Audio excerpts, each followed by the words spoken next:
Hello, I am Editor Thanmai. I will provide you with the latest information of the day.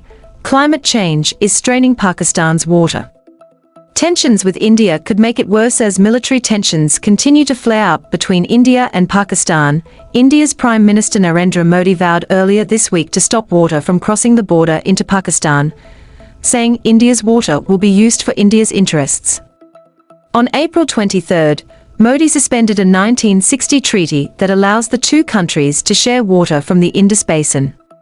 Building infrastructure to stop the flow of water into Pakistan, however, would take India years to carry out, and the move would further strain the resources of a water-scarce country. Pakistan's water resources have already been burdened by climate change, as the country faces rising temperatures, droughts, and melting glacier and superfloods that are impacting the timing of water flow.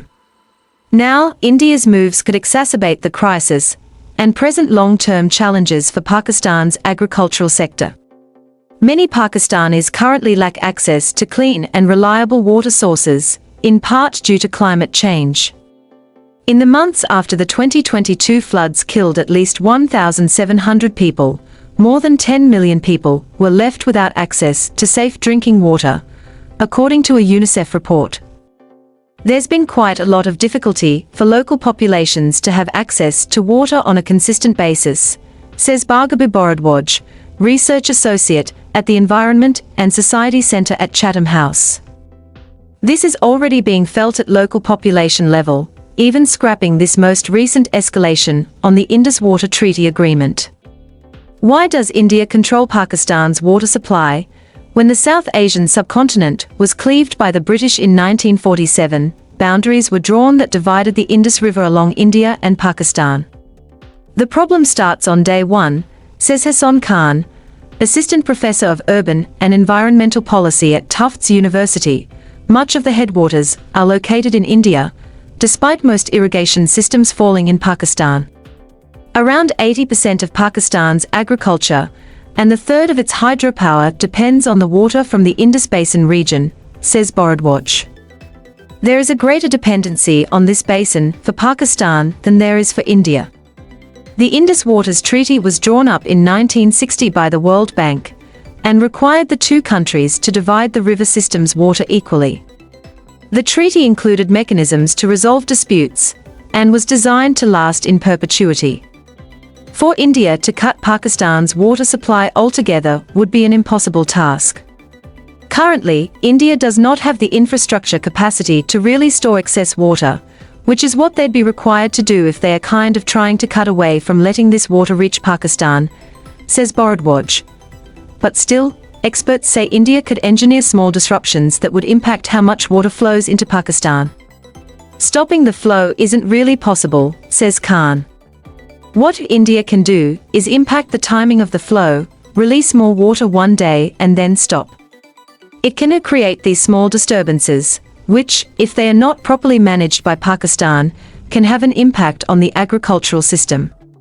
The impact would likely largely be felt during the low flow season, from December to February, when there's less water to begin with. But Bharadwaj notes that the Indus Water Treaty was designed to withstand the many tussles the two countries have had over the years. This isn't the first time this has happened, she says. One of the very positive things about the Indus Water Treaty is that it has withstood two previous wars and another limited conflict between the two countries, and that can be, I think, largely attributed to the strength of its design. Why does Pakistan have a water crisis? Pakistan's water scarcity crisis can be traced back to before the country was founded. The regions that now make up most of Pakistan as part of the Indus Basin, they are alluvial plains, so they are very fertile, but typically don't have that much rainfall, says Daniel Haynes, Associate Professor in the History of Risk and Disaster at University College London, whose research focuses on South Asia. The ambition to increase the acreage of farmland outstripped the amount of water that was available. As early as the 1930s and 40s, different regions of then colonial India were already disputing who would get what amount of water for agricultural projects, says Haynes.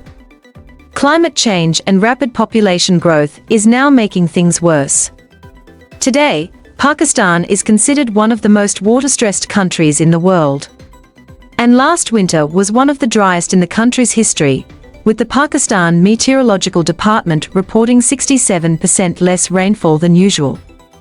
According to the Germanwatch 2025 Climate Risk Index, Pakistan ranked as the most vulnerable country to the impacts of climate change in 2022, as it faced one of the costliest disasters in world history caused by the flooding, putting much of the country's agricultural land at risk and impacting drinking water. But farmlands are also becoming unusable due to increasing droughts, pushing more people into cities and placing a strain on urban water supplies. Cities now are increasingly water-stressed because water supply hasn't kept up with the increase in population, says Khan. Over 3/4 of Pakistan's renewable water resources come from outside its borders, mostly from the Indus Basin, and major cities rely on that for their drinking water. Any changes to the country's water supply will have major impacts on agriculture and livelihoods for millions, says Haynes. Because the water system in Pakistan is already so stressed, any kind of major disruption to even the timing, let alone the volume, would potentially have pretty serious consequences. Please like and subscribe to wait for the next information. Goodbye and see you again.